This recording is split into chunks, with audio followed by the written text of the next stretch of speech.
धर्मक्षेत्रे कुरुक्षेत्रे समवेता युयुत्सवः मामकाः पांडवाश्चैव किम कुर्वत संजय। धृतराष्ट्र ने कहा, हे संजय, धर्मभूमि कुरुक्षेत्र में युद्ध की इच्छा से एकत्र हुए मेरे और पांडु के पुत्रों ने क्या किया। तात्पर्य: धर्म क्षेत्र शब्द सार्थक है क्योंकि कुरुक्षेत्र के युद्ध स्थल में अर्जुन के पक्ष में श्री भगवान स्वयं उपस्थित थे। कौरवों को पिता धृतराष्ट्र अपने पुत्रों की विजय की संभावना के विषय में अत्यधिक संदिग्ध था। अतः इसी संदेह के कारण उसने अपने सचिव से पूछा। उन्होंने क्या किया?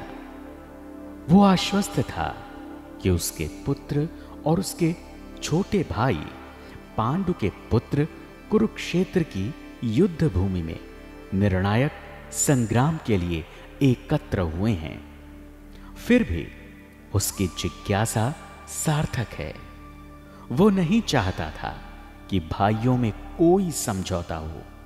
अतः वह युद्ध भूमि में अपने पुत्रों की नियति, भाग्य, भावी के विषय में आश्वस्त होना चाह रहा था। चूंकि इस युद्ध क्षेत्र को कुरुक्षेत्र में लड़ा जाना था, जिसका उल्लेख वेदों में स्वर्ग के निवासियों के लिए भी तीर्थ स्थल के रूप में हुआ है।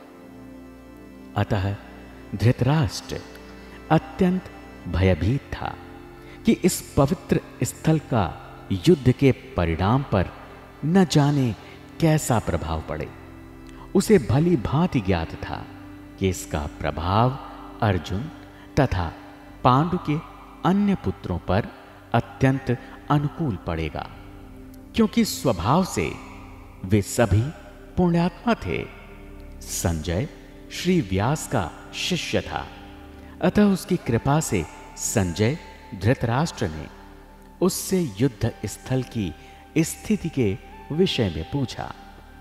पांडव तथा धृतराष्ट्र के पुत्र दोनों ही एक वंश से संबंधित हैं, किंतु यहां पर धृतराष्ट्र के वाक्य से उसके मनोभाव प्रकट होते हैं। उसने जानबूझकर अपने पुत्रों को कुरु कहा और पांडु के पुत्रों को वंश के उत्तराधिकार से विलग कर दिया। इस तरह पांडु के पुत्रों अर्थात अपने भतीजों के साथ धृतराष्ट्र की विशिष्ट मनः स्थिति समझी जा सकती है। जिस प्रकार धान के खेत से आवांछित पौधों को उखाड़ दिया जाता है, उसी प्रकार इस कथा के आरंभ से ही ऐसी आशा की जाती है कि जहां धर्म के पिता श्री कृष्ण उपस्थित हों, वहां कुरुक्षेत्र रूपी खेत में दुर्योधन आदि धृतराष्ट्र के पुत्र रूपी अवांछित पौधों को समूल नष्ट करके युधिष्ठिर आदि नितांत धार्मिक पुरुषों की स्थापना की जाएगी। जहां धर्मक्षेत्रे तथा कुरुक्षेत्र शब्दों की उनकी ऐतिहासिक तथा वैदिक महत्ता के अतिरिक्त यही सार्थकता है।